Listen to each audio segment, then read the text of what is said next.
Can I first introduce Erica Teixeira? She is the Professor of Law at UWA Law School and the Director of the Oceans Institute at the University of Western Australia. Before taking up the role of Director, Erica was Dean of the UWA Law School. Erica's area of research interest is international and comparative environmental law, with a particular emphasis on maritime environmental governance and cultural heritage law and policy.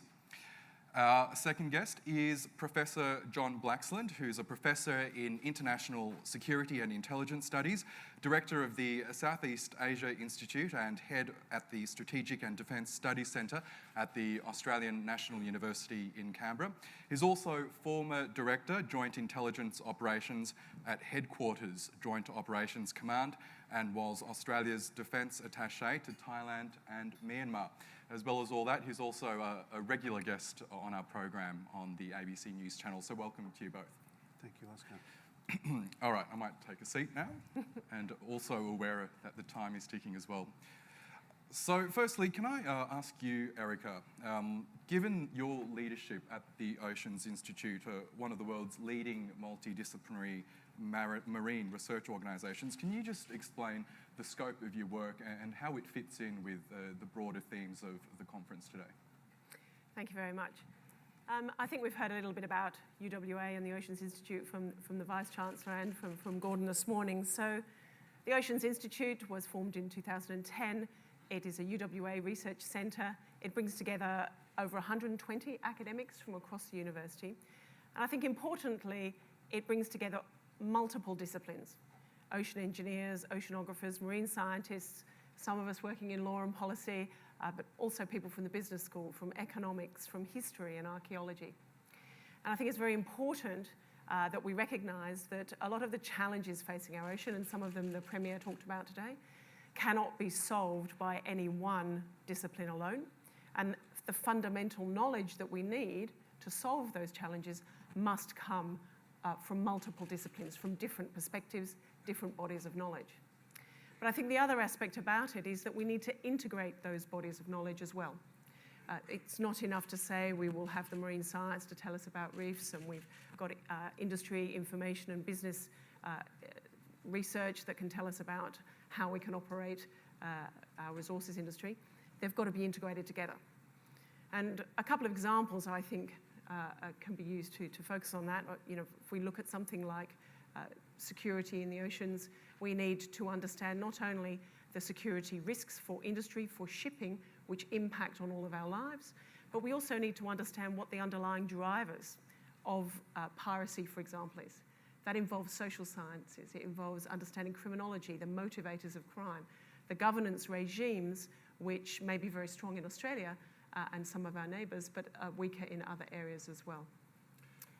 Okay, and John, given your background in national security and as head of the Southeast Asia Institute at ANU, can you just help us understand the maritime space from a strategic perspective?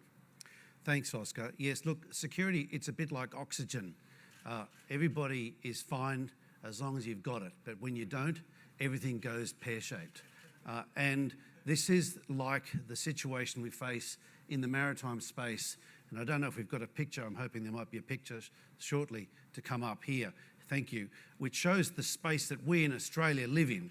And what we've done, playing with your heads a bit, because I've spun the map 45 degrees a little bit to give you a sense of the significance of that maritime Southeast Asian space, what Joko Widodo, the president of Indonesia, calls the maritime fulcrum. Now, he's talking about Indonesia, but I think you can see from the picture that it really applies to the broader Indo-Pacific space that we share with Indonesia, Malaysia, Singapore, New Zealand and others.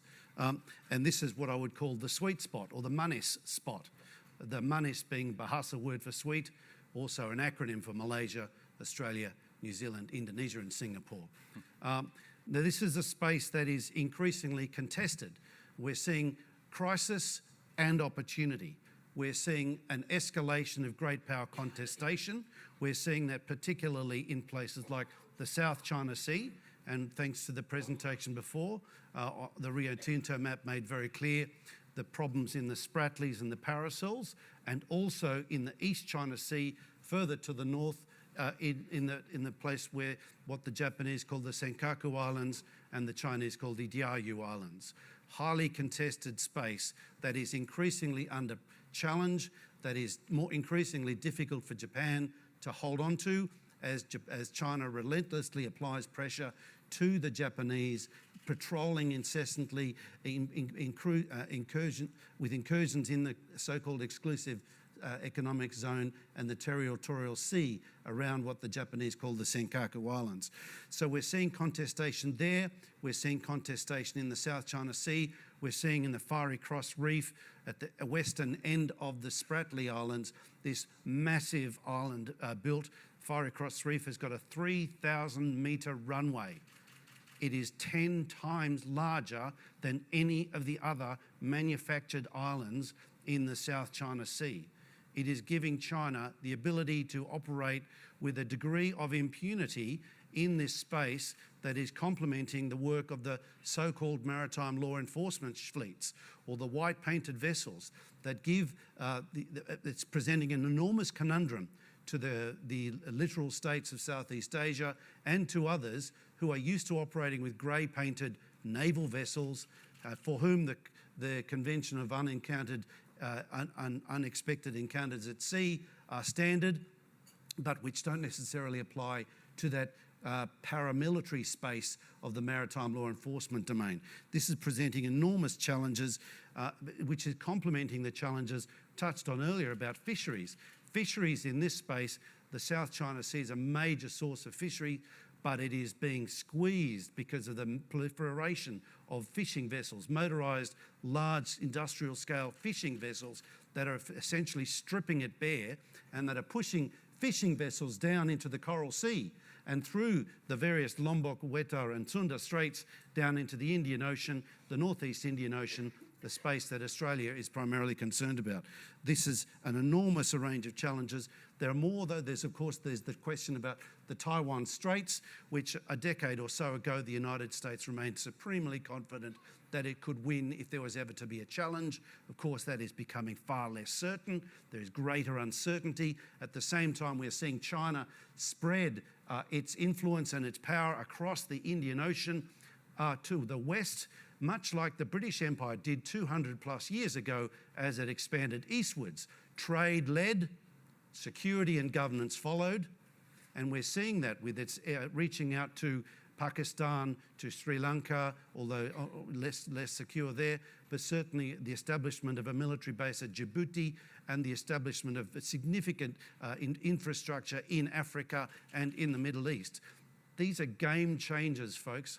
These are significantly altering the power dynamics. They are making India far less comfortable, and it is driving India towards making countermeasures in the South China Sea, reaching out to Vietnam, conducting patrols in the Pacific that is seeking to effectively to counterbalance the great powers of China. At the same time, we have the whole question about the jugular vein of East Asia, the Malacca Strait. That is the key point of vulnerability through which the vast majority of trade, and we saw the massive number of ships just from Rio Tinto that go up from the Kimberley up towards Japan, China and Korea and Taiwan. Massive volumes of trade also from the Middle East that cross the Indian Ocean. You can see the routes there that they have to take past the tip of Sri Lanka and up into past Singapore. It provides an existential vulnerability for China that on one level is completely understandable and which is driving China down a path of seeking to bolster its security, stiffening its position in the South China Sea, effectively squeezing out any competitors in that space, and then reaching further into the Indian Ocean for completely understandable reasons, but which are sending shivers down the spines of strategists and security experts in the region. And it's a theme that we'll discuss in a lot more detail throughout the day, but I'd like to just bring it home for a moment, if I may. Erica, For the average Australian, the maritime space to them is, what's the swell like at the local surf beach? Are there blue bottles? Are there sharks out there? More people are getting concerned about the coral reef situation in the Barrier Reef. But beyond that, they don't really have an understanding of what these issues are, as the professor was just explaining there. Can you explain to us, what do you think is the biggest misunderstanding that the average Australian has in terms of the maritime space? Yeah, if you can display that first image that I had of the planet. And I think that this illustrates what a lot of people think when they think beyond their beach and their local surf club.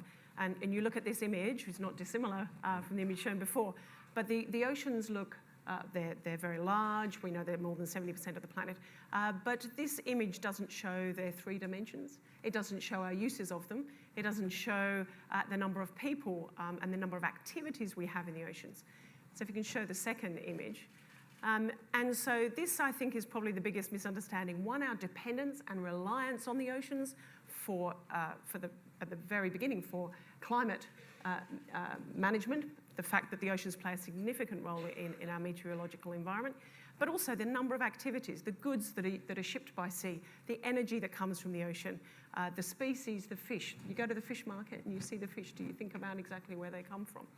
And so the three-dimensional environment, I think, is misunderstood in terms of its complexity, the interlinkages between those different uses of the ocean, and our really heavy dependence upon them. And that's something that I think we need everybody to be engaged with. It doesn't matter whether you live near the ocean or you use the ocean. You will use something that the ocean provides to us on almost a minute-by-minute basis. And John, you painted almost a bit of a bleak picture of this strategic situation in our waters, particularly in the region, and it's an issue, as you know, we've covered on our program quite extensively as well. But despite the many disputes happening in those waters, is there room for collaboration in any sense between China, the Philippines, Indonesia, Malaysia, and other countries who are involved in these disputes? Absolutely, Oscar. There's lots of prospects for collaboration. In fact, that's what we really need to see a lot more of at the moment. And we have, I mentioned some of the great power dynamics there, but there's other dynamics at work as well. There's people movement, there is terrorism, there is threats of exacerbated divides between groups in ASEAN, and this is actually crystallised, if you like, with the Rohingya crisis that we're seeing at the moment on the border of Bangladesh and Myanmar, a place where, in Bangladesh's case, which is a very, very poor country that suffered incredible tribulations from flooding, and Myanmar, which has been essentially a militarised state for decades, has had a semblance of democracy, but we're seeing the iron fist of the Tatmadaw emerge again to really call the shots and effectively marginalise Aung San Suu Kyi in a way that I think calls for an international coalition. Here's where Australia has actually made a really big difference in the past. In 1993, the then Foreign Minister Gareth Evans and General John Sanderson played a pivotal role in crystallising regional coalition to solve the Cambodian problem. Again, in 1999, Australia played the critical role in actually generating the momentum for an international response to the crisis in East Timor. I put to you that today we face a similar conundrum. We face a situation, I'm sorry Julie Bishop had to leave because I really wanted this message for her. This is really important. We actually can do something. We need to do something. Indonesia's agitated, Malaysia's agitated. They're Muslim countries, primarily Muslim countries. They're worried about their co-religionists in Myanmar who are being treated like dirt. Similarly, there are countries like Thailand with which Australia has very good relations. I'm a former defence attaché there. The ties go back to the height of the Cold War when we had troops based there. Thailand looks to Australia. We have a very close working relationship. They also have a very close relationship with the Burmese military partly because they're both Theravada Buddhists, but they're also militarised. There's a dimension there, there's an opportunity here for Australia to actually work collaboratively with a country like Thailand, with a country like Indonesia and perhaps Malaysia, and reach out to Bangladesh and to Myanmar to actually crystallise change, to bring change about.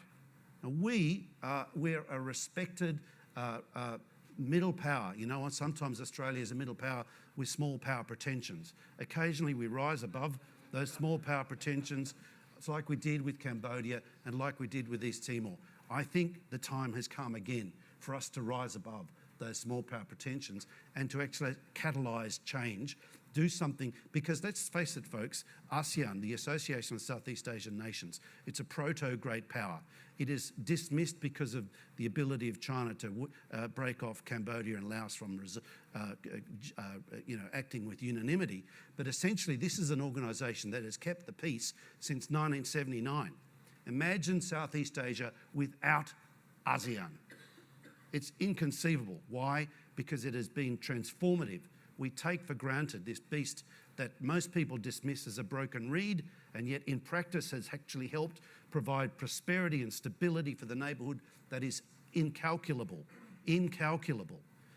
And yet we are facing today the prospect of a split within ASEAN between the Buddhists, of which there are Cambodia, Laos, Myanmar, Thailand and Vietnam, and the Muslims, which are primarily, I'm being reductionist here, but you know my point, the Malaysians, the Bruneians and the Indonesians. This is actually not in Australia's interests. It is actually in our interests for ASEAN to prosper, for Rio Tinto ships to be able to transit through this space safely and securely, safe from piracy, from terrorism and from war. This can't be taken for granted. We need to act constructively. We can't stand still. We need to pedal furiously to make sure that the situation we face doesn't spiral out of control, because it could. There is already, with the Arakan Rohingya Salvation Army, the prospects incipient terrorism that could potentially spiral. There's certainly the ingredients there. Aggrieved, displaced, unemployed, abused people with a cause who have in the past got onto boats and gone to Malaysia, Indonesia, Thailand, and folks, yes, Australia too. This time round, it's not 100,000, it's 500,000 and more coming. We can't just sit by and say it's not our problem. Folks, it will be if we don't act. Erica, territorial disputes and I guess the movement of people aside, can you identify for us, in your view, what is perhaps the biggest challenge in our maritime space? It could be in our local waters or further afield, and what would be the solution in your view? Well, having heard from John, I think probably I not have a new one now. But I think from the viewpoint of the work that we do, I think, going back to something John said about collaboration, I think, look at the title of this session. This session is about understanding the maritime realm and new ways of thinking. There is still so much we do not understand about the marine environment. We must continue to undertake research. And I'm not just talking there about marine scientific research. We need to understand, in order to answer some of the challenges that John's told us about, we need to understand the cultures. We need to understand the different legal systems in our region. We need to understand barriers and ways to overcome them. And that involves all, as I said, different disciplines. It involves social science as much as it involves marine science, and also engineering and technological innovation. So I think if we need to invest, and that invest in time and money in research, and not just research in terms of fundamental knowledge, but also new ways of thinking, new approaches, and that involves theory and it also involves application. And that's why I'm particularly proud, I think, to be part of the new Indian Ocean Marine Research Centre. This is a demonstration by the government, both federal and state government, in the power of collaboration across research organisations. As we've heard, it brings together the University of Western Australia, CSIRO, AIMS and WA Fisheries. And this is a research precinct where these kinds of investigations can be made about that fundamental knowledge and its application moving forward. So I think the key challenge is answering the very question that you've posed in this session today. How do we get to that point of new ways of thinking about some of the challenges, whether they're security challenges, whether they're resources challenges, whether they're environmental challenges for the future? Excellent. And would you believe that we're out of time for this session? But no doubt we'll be able to talk more throughout the day. But can we please thank Professor Erica Teixeira and Professor John Buxton.